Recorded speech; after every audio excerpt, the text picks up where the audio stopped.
बात में बात और संतों की बात बात में बात। यानी महापुरुषों की लीला बहुत अदर निराली होती है प्रेमियों।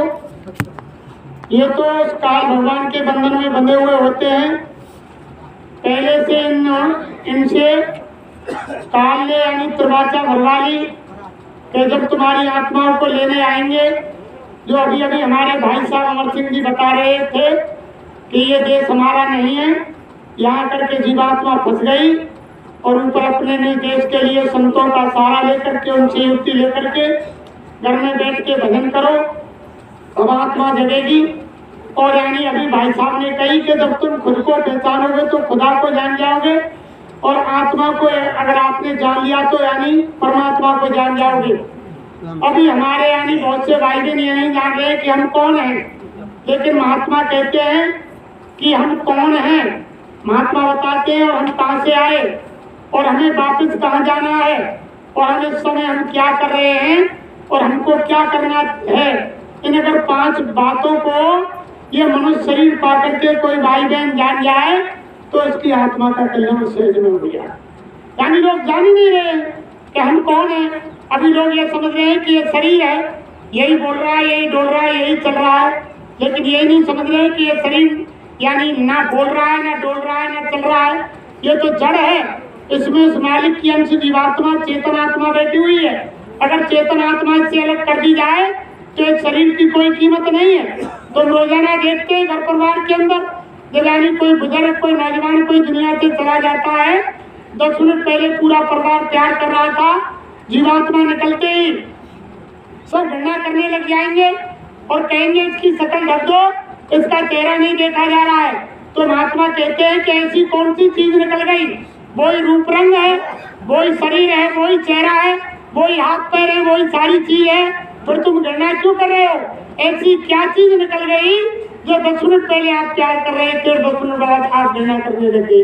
तो महात्मा कहते हैं कि इस शरीर की कीमत प्रेमियों यानी जीवात्मा के पीछे है। तो जीवात्मा शरीर से निकल जाती है जब इसकी कोई कीमत नहीं। यही जड़ चेतन की गांठ है प्रेमियों। ये जड़ शरीर है और चेतन आत्मा है।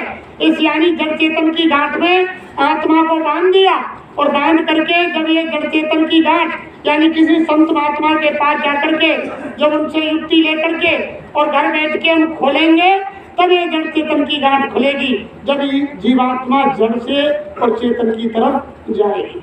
हम तुम जो संसार में सभी भाई बहन जड़ की पूजा कर रहे हैं, ये शरीर जड़ है और यानी इस जड़ शरीर से जड़ की ही पूजा कर रहे हैं। लेकिन जिस दिन आप चेतन आत्मा से चेतन परमात्मा की पूजा करने लग जाएंगे तो ये आपका मनुष्य शरीर सार्थक हो जाएगा और तुम्हारी आत्मा का कल्याण हो जाएगा, लोक परलोक बन जाएगा। देखो, एक तो मोटी बात ये है प्रेमियों कि हमारे हिंदू धर्म के अंदर ना जाने कोई गिनती नहीं है भगवान देवी देवता की। और यानी हिंदू है, उधर मुसलमान है, सिख ईसाई है, उनमें तो यानी पाओ देख लो, जैसे जैन मत है तो जैन मत में केवल महावीर स्वामी माने, बौद्ध मत में महात्मा बौद्ध माने, और उधर यानी सिख कहता है वो भाई माने, ऐसे यानी ईसाई होता है वो ईसा मसीह को मानते हैं। ऐसे यानी किसी भी धर्म में मुसलमानों में चले जाओ वो एक खुदा की उसकी पूजा करते हैं। लेकिन हमारे हिंदू धर्म में तो कोई गिनती ना, इसीलिए यानी ये भटका हुआ है हिंदू यानी समाज है, इसीलिए भटका हुआ है क्योंकि हमारे अनुसार कहते हैं कि 33 करोड़ तो देवता ही, ये हमारे शास्त्रों में आता है, और 10 करोड़ शंभू है और 9 करोड़ दुर्गाएं, और 52 करोड़ को तो पार्लियामेंट्री है। 52 करोड़ तो यही है कि फिर ब्रह्मा विष्णु महेश है, फिर उनके पिता जो केक अलख निरंजन आप ही आता, ना कोई मैया ना कोई बापा, फिर उनकी पत्नी आद्या आ सकती है, फिर उसके ऊपर ब्रह्म है, ब्रह्म के ऊपर पार ब्रह्म है, पार ब्रह्म के ऊपर यानी महाकाल है, महाकाल के ऊपर यानी वो असली पिता हमारा यानी वो सतपुरुष है। वहाँ हमको यानी तभी तो देख एक कहावत आती है कि यानी नदी के किनारे प्रेमियों चारों वर्ण के लोग फंस गए, चारों धर्मों के, हिंदू मुसलमान सिख और ईसाई। नदी के उस पार थे, जब वो गए थे पहले तो नदी में पानी कम था, लेकिन जब लौट के वापस आए तो बरसात के कारण पानी में उफान आ गया। अब वो आपस में चर्चा करने लगे कि कैसे पार हो जाए। तो सब जितने भी और है का हिंदू है छोड़ के पहले मान के भाई तू जा तू जा। तो मुसलमान गया, वो खुदा को ध्यान लगाते लगाते और नदी के पार, क्योंकि वो एक को मान रहा था प्रेमी, पार उतर गया मालिक से सीधा ध्यान लगा करके। दूसरे नंबर आया सिख का, वो भी वाहेगुरु वाहेगुरु वाहेगुरु पुकारते हुए नदी को पार कर दिया। तीसरा नंबर आया ईसाई का, वो भी यानी ईसा मसीह पुकारते हुए पार निकल गया। जब नंबर प्रेमियों हिंदू का आया तो हिंदू जैसे ही पानी में घुसा तो उसने भगवान को पुकारा, हे राम मुझे बचाओ, हे राम बचाओ। और बन के जन राम जाने कितनी देर लगा दे रे भगवान कृष्ण तू आया। जब तक राम ने वहां तैयारी करी के भगत पुकार रहा है, जब तक वहां ने राम छोड़ के कृष्ण सिमर लिया और थोड़ा और आगे बढ़ा और जब सीना जो तक छोड़ के कृष्ण जब हनुमान बाबा पे आ गए। अब बोलो कृष्ण मान के हनुमान सिमर रहो, तू हृदय भाई याद कर रहा छोड़ दे।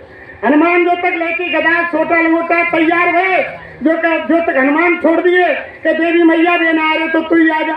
और हनुमान जी ने कही कि चलो अभी देवी है याद करो, भी बचा लेगी, छोड़ो।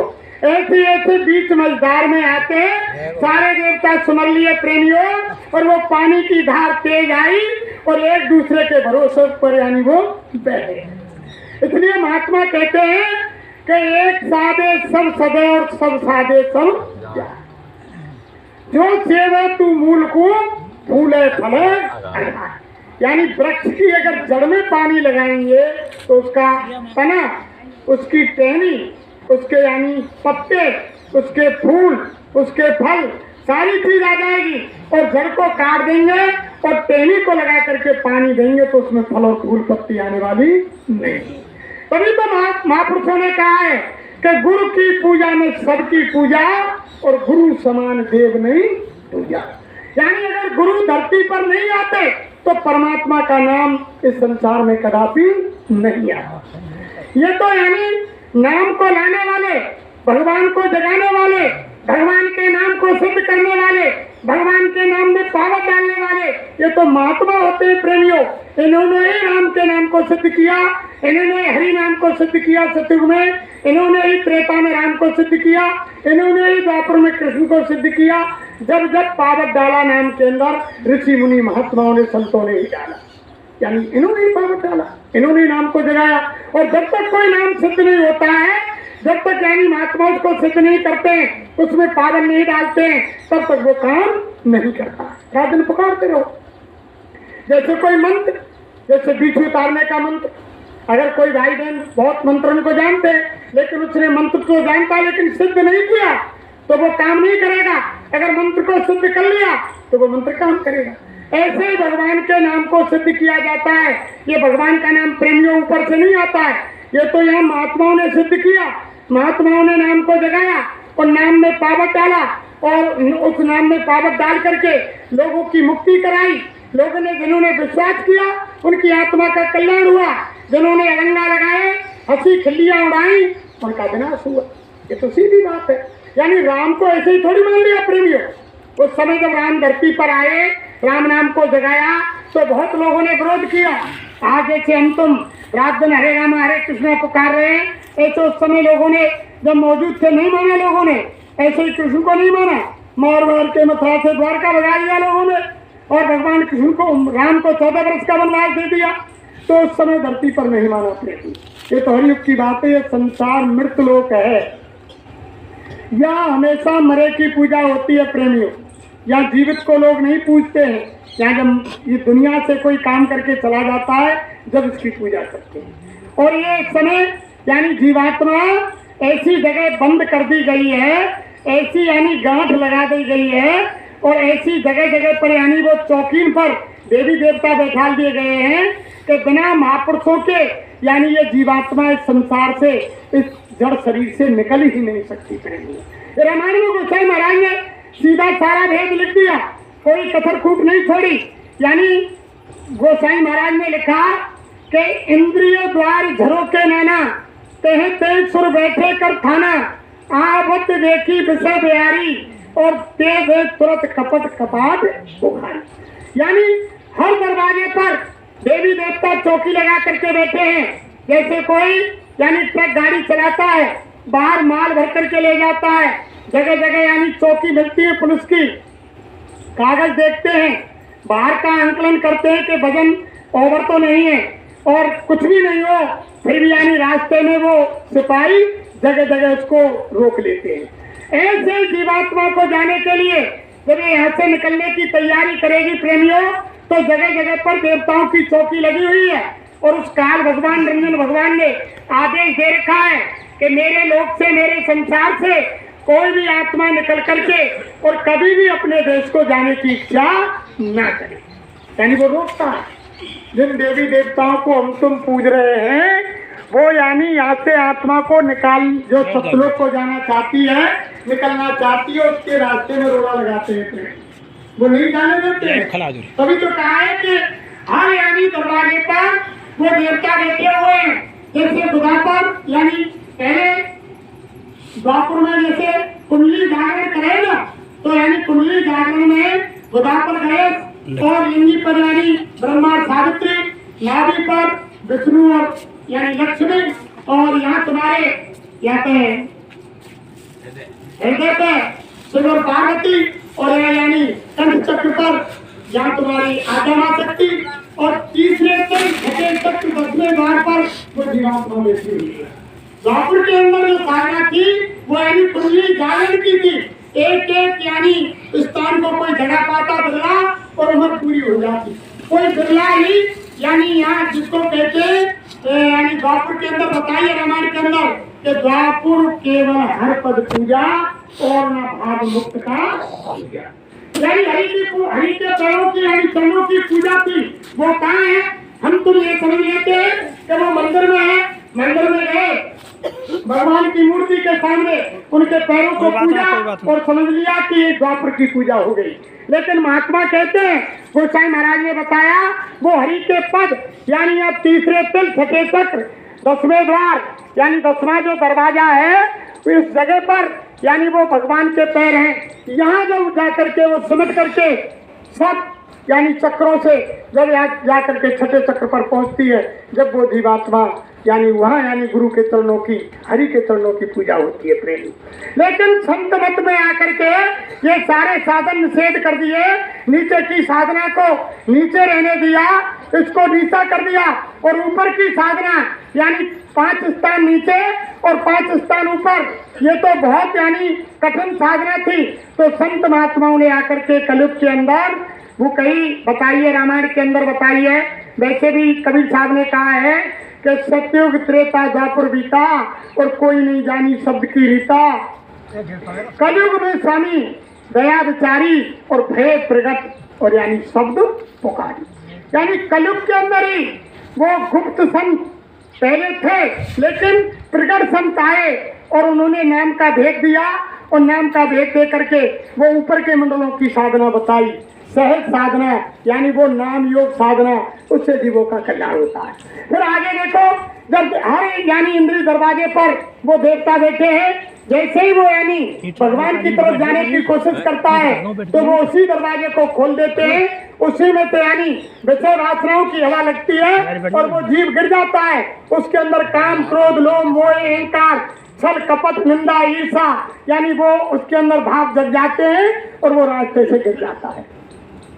अगर कोई गुरु की दया लेकर के फिर भी क्या कहा है आगे, यानी कि जो कोई रिद्ध सिद्ध प्रेरे हो भाई और बुद्ध लोभ दिखावन आई, यानी जब वो आगे अगर इन देवताओं की चौकियों को भी पास कर जाएगी जीवात्मा, यानी गुरु की दया से जब आगे यानी रिद्धि सिद्धि आ जाएंगी, वो चारों तरफ से घेर लेंगी और वो कहेंगी अरे तुम कहाँ जाते हो, और तुम इतना माल लो, सुंदर स्त्री लो, सुंदर बच्चे लो, धन लो, मकान लो, गाड़ी लो, और तुम यानी रिद्धि सिद्धि चारों तरफ से घेर लेंगी। तो रामायण में गोसाई महाराज ने लिख दिया कि रिद्ध सिद्ध प्रेरे वो बाई और बुद्ध लोभ दिखावन आई, यानी बुद्धि को लोग दिखाती है। फिर क्या कहा है कि जो कोई बुद्धि परम से आनी और तिन के चितवना आनी, यानी अगर कोई गुरु का बंदा है और यानी वो मालिक की बात को मानता है, जिन्होंने सतगुरु के दरबार में जाकर उनसे गुरु दीक्षा यानी नाम का भेद लिया है, तो वो वहाँ फंसने वाला नहीं है, वो आगे निकल जाता है। तो उनकी यानी फिर उसके ऊपर कोई यानी असर नहीं होता रिद्धि सिद्धियों का। जब फिर आगे जाता है फिर उसमें बताया साधना में गोसाई महाराज ने कि छोरन ग्रंथ पाव जब कोई तब ये जीव कृतारथ होई, और छोरन ग्रंथ जान खगराया, और विघ्न अनेक करे तब माया। यानी छोरन ग्रंथ की युक्ति जब वे ऊपर के माया पानी पीएंगे एक जीव ये बंदा और शत्रु के पास पहुंच गया, और ये छोरन ग्रंथ की युक्ति यानी जड़ चेतन की गांठ को खोलना चाहता है, जीवात्मा को आजाद करना चाहता है। जब उसने इस चीज को जान लिया तो रामायण में क्या लिख दिया कि छोरन ग्रंथ पाव जब छोरन ग्रंथ जान खगराया, और विघ्न करे अनेक माया। यानी फिर माया आ जाएगी। यहाँ संसार में तो केवल माया की छाया है प्रेमियों, या प्रॉपर माया नहीं है। हमारे गुरु महाराज ने बताया जो प्रॉपर माया है उसका एक लोक इतना बड़ा है कि उसमें तमाम स्त्रियां औरत ही औरतें, और एक से एक सुंदर औरत। जो गुरु महाराज ने कहा जब वो पानी पीती है तो यानी उनके गले में वो पानी यानी दूर से जाता हुआ यानी ऐसे नजर आता है, इतनी यानी पतील उनकी चमड़ी होती है। वहाँ जीव उनको देख करके मोहित हो जाता है, प्रेम निकल नहीं पाता है, वहाँ फंस जाता है। और अगर गुरु का सहारा लिया, गुरु आगे आगे चलते रहते हैं। तभी तो महात्माओं ने कहा अरे बच्चा मेरे पास इतना समय नहीं है कि मैं मुड़कर पीछे देखूं, मैं आगे आगे चल रहा हूँ और तुम मेरे पीछे चले आओ। क्यों? कि वो बंधन में बंधे हुए हैं प्रेमियों, जो अभी पहले बताई। यानी काल भगवान ने उनको दरवाजा भरवा लिया कि तुम संसार में तुम्हारी आत्माओं को लेने आओगे तो कोई भी यानी चमत्कार नहीं दिखलाओगे, और यानी तुम और मेरे कर्म का कर्जा सारा मैं ब्याज से अदा करके तब आत्माओं को अपने देश ले जाओगे, और तुम उनसे जबरदस्ती नहीं करोगे। यानी ना तो जबरदस्ती करोगे, ना कोई यानी संसार में आके इनको कोई ऐसा चमत्कार दिखलाओगे जिससे तुम पर रीत जाए, तुमसे राजी हो जाए। और अगर तुम ले जाना चाहें तो मेरे सारे कर्म के कर्जे को, कर्म का कर्जा क्या है कि झूठ बोलो, चोरी करो और शराब पियो, मांस खाओ, व्यभिचार करो, रिश्वत लो और अन्याय करो, यानी ये सारा ये उस काल भगवान का कर्जा है। तो उस कर्जे को यानी चुका करके मैं ब्याज के जब महात्मा यानी ऊपर ले जा सकते हैं। स्वयं महाराज ने बताया कि किसी भी जीव की औकात नहीं कि बिना संत महात्माओं के जन्म जन्मांतरों से जीवात्मा के अंतकरण पर इतना कर्म का कर्जा जमा हो गया, अच्छे बुरे शुभ अशुभ कर्मों का, कि चट्टान की चट्टान पहाड़ के पहाड़ लग गए। गुरु महाराज ने कहा कि बिना महात्माओं की दया के तो मूल की क्या चलाए ब्याज को भी नहीं चुका सकते। इतना यानी कर्म का कर्जा जीवात्मा के ऊपर छा गया। तभी तो वो अंदर के जीवात्मा के आंख कान और नाक बंद हो गए, दिखाई सुनाई सूंघना बंद हो गया।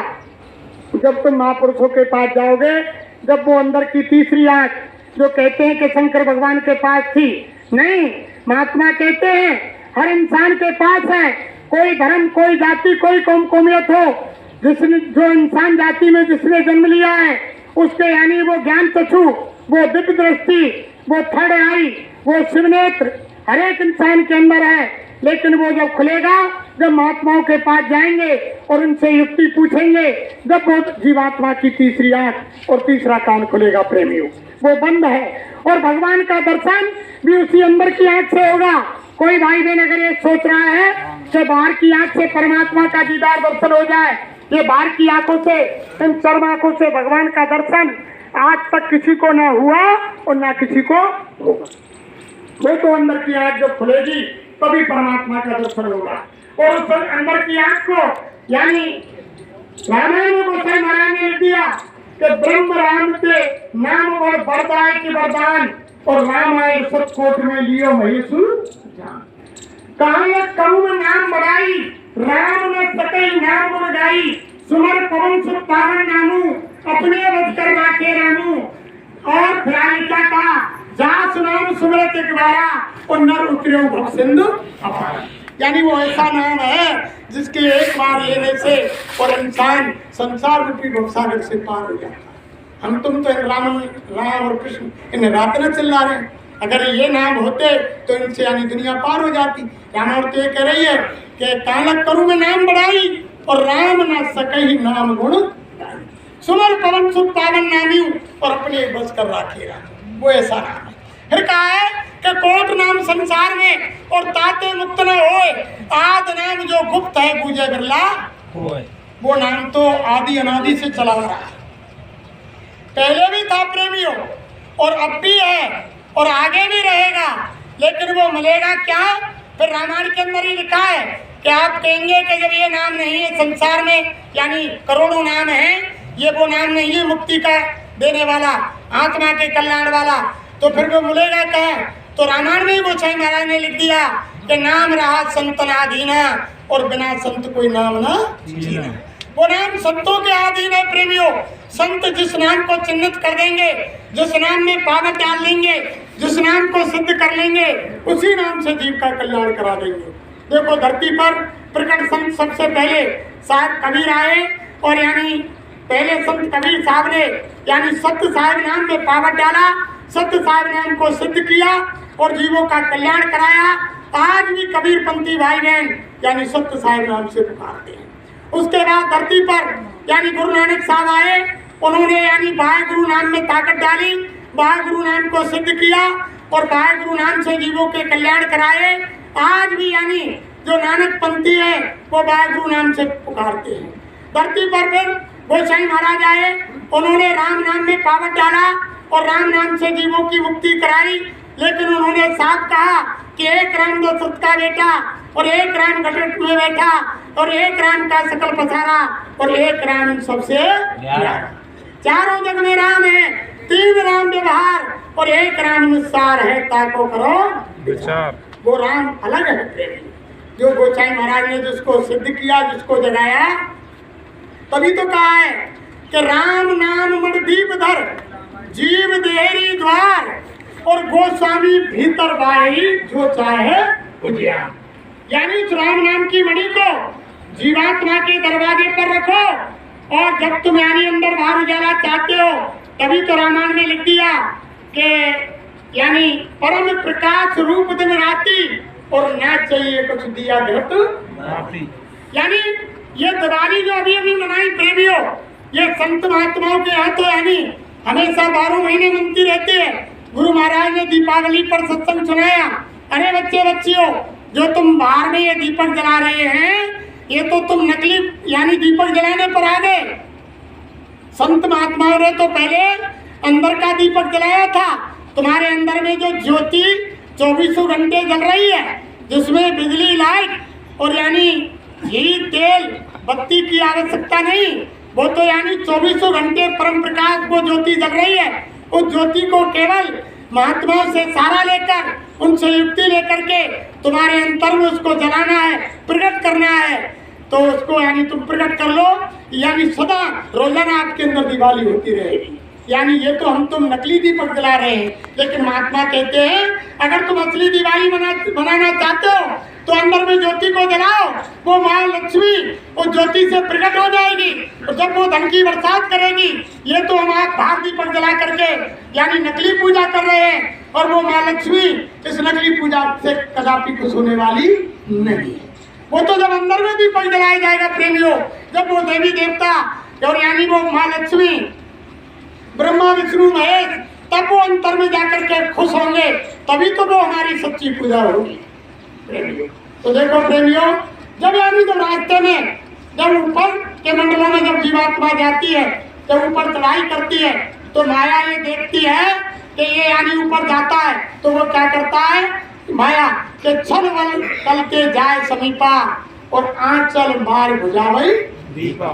यानी कोई कोशिश करता है और अंतर में वो ज्योति प्रकट भी होती है गुरु के सहारे से, तो गुरु से नजर बचा करके वो माया और अपने पल्ले से आंचल से दीपक को बुझा देती है। यानी लोभ देती है, प्रलोभन देती है कि सामान ले लो, ये ले लो, तुम कहाँ जा रहे हो, वह क्या रखा है ऊपर, वो वापस नीचे यानी मृत लोक में डाल देती है। तो ये साधना ऐसी नहीं है प्रेमियों, ये तो हम तो यानी थोड़ी उसमें स्नान किया और यानी मंदिर में चले गए, देवता के सामने जल चढ़ा दिया, फूल पत्ती चढ़ा दी, हाथ जोड़ दिए, हम तुमने समझ ली कि हमारी पूजा है गई।